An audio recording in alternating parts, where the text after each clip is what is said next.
The full unboxing experience of the Google Pixel 6a is here. Hey, what's up guys, welcome to another video. So guys, today is the day when Google finally has started the pre-order for the Google Pixel 6a. Already we have the unboxing leaks from different sources, but now today Google themselves has unboxed the device and confirmed some more specs. Now first we are going to be talking about the unboxing experience. The box of the phone will be looking similar to the last year Pixel 6 and 6 Pro. Inside the box we have the device itself in a charcoal color with same new design as the Pixel 6 and 6 Pro.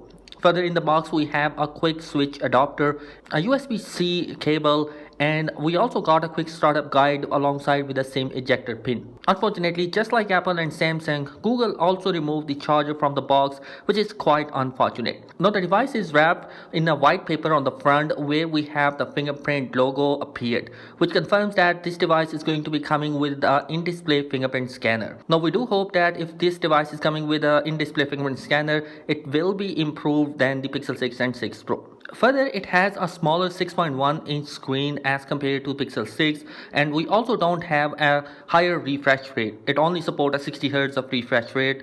Now moving on towards the back side, we have the same design as the Pixel 6 and 6 Pro, like we have a horizontal camera bar on the back side.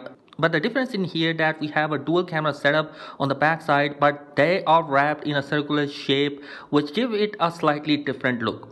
Talking about the cameras, the front of the device is coming with an 8 megapixel of front camera, 12.5 megapixel of a main camera sensor, and a 12 megapixel of ultra wide camera. This camera setup is going to be looking similar to the last year Pixel 5a, only the design seems to be different in terms of cameras. We do hope that the photos quality will be much improved thanks to its improved algorithm, but in terms of video, still Google needs some improvement. Internally, we also see that it's coming with the same Tensor chipset as the Pixel 6 and 6 Pro, so in terms of performance, it's going to be much better, or even competing with the likes of Pixel 6 and 6 Pro. Even if you play games, then I believe that it will be better. Battery wise, it will be coming with 4400 mAh battery capacity with a charging port of 18 watt. There will be no micro SD card slot, and the device will be launching in only one variant, which is 6GB and 128GB of internal storage, and that storage is based on UFS 3.1 option.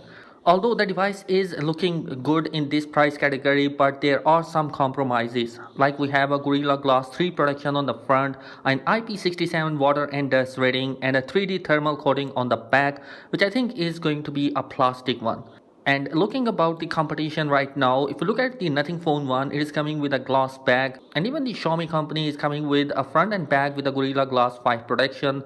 Samsung mid-range A53 is also coming with a Gorilla Glass 5 protection, so having a Gorilla Glass 3 protection is kind of a downgrade I feel in this price category. Now talking about the pricing, it will cost you around $449 and give you a better value for your money as compared to the Pixel 6a. So definitely if you have a $50 more budget, then you should go towards the Pixel 6, and if you have less budget than $449, then I think you should consider the Galaxy A53 device. And you guys, this is my opinion. Let me know your thoughts in the comment section below. Be sure to subscribe. Thanks for watching.